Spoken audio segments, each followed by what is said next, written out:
हाल ही में संपन्न हुई केंद्रीय कैबिनेट की बैठक में केंद्र सरकार न्यू पेंशन स्कीम की जगह अब केंद्रीय कर्मचारियों के लिए यूनिफाइड पेंशन स्कीम को मंजूरी दे दी है।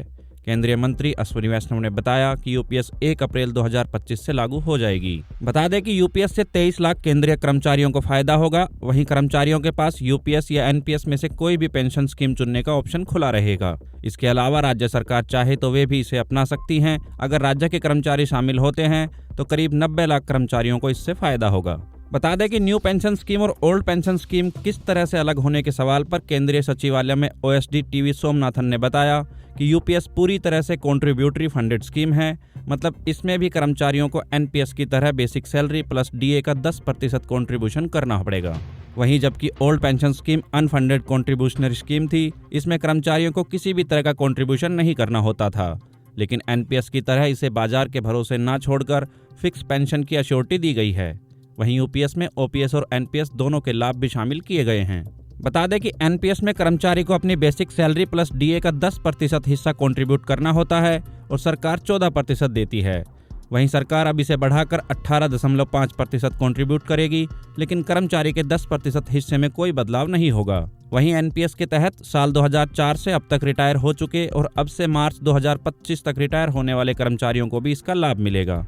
जो पैसा उन्हें पहले मिल चुका है या वे फंड से निकाल चुके हैं, उसे एडजस्ट करने के बाद बचा हुआ भुगतान किया जाएगा। बता दें कि सरकार की तरफ से कंट्रीब्यूशन 14% से 18.5% बढ़ाए जाने पर पहले साल 6,250 करोड़ रुपए का अतिरिक्त खर्च आएगा। ये खर्च साल दर साल बढ़ता भी रहेगा। जानकारी के अनुसार कैबिनेट की मीटिंग से पहले प्रधानमंत्री नरेंद्र मोदी ने केंद्रीय कर्मचारियों के नेताओं के साथ अपने आवास पर बैठक की थी।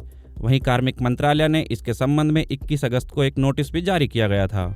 ये घोषणा ऐसे समय पर हुई है जब 2 राज्यों जम्मू कश्मीर और हरियाणा में विधानसभा चुनाव होने हैं। ऐसे में देखा जाए तो पिछले 10 साल में यह पहली बैठक रही है जिसमें प्रधानमंत्री और केंद्रीय कर्मचारियों की नेशनल काउंसिल यानी कि ज्वाइंट कंसल्टेटिव मशीनरी के सदस्य शामिल हुए हैं। वहीं इस बैठक में old pension scheme, new pension scheme और 8वें वेतन आयोग को लेकर चर्चाएं हुई है। वहीं इससे पहले वित्त मंत्री निर्मला सीतारमण ने भी बजट पेश करते हुए एनपीएस में सुधार की बात कही थी और संसद में पूछे गए एक सवाल के जवाब में वित्त राज्य मंत्री पंकज चौधरी ने जवाब दिया था कि सरकार ओपीएस बहाली पर कोई विचार नहीं कर रही है। वहीं यूपीएस को लेकर रेलवे के बाद केंद्रीय कर्मचारियों के सबसे बड़े संगठन all India defence employ federation ने प्रधानमंत्री की बैठक का बहिष्कार किया था। एआईडीईएफ के महासचिव सी श्रीकुमार ने कहा था कि संगठन पीएम मोदी के साथ होने वाली बैठक में हिस्सा नहीं लेगा।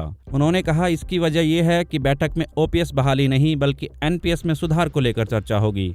संगठन पहले ही कह चुके हैं कि कर्मचारियों को ओपीएस ही चाहिए। बता दें कि इससे पहले भी एआईडीईएफ ने 15 जुलाई को वित्त मंत्रालय की बैठक का भी बहिष्कार किया था। इन लगातार विरोध के चलते कर्मचारी संगठनों ने ओपीएस बहाली को लेकर 29 फरवरी 2024 को प्रधानमंत्री मोदी को एक पत्र लिखा था, जिस पत्र में मांग की गई थी कि सरकार एनपीएस बंद करे और गारंटीकृत ओल्ड पेंशन स्कीम लागू करे।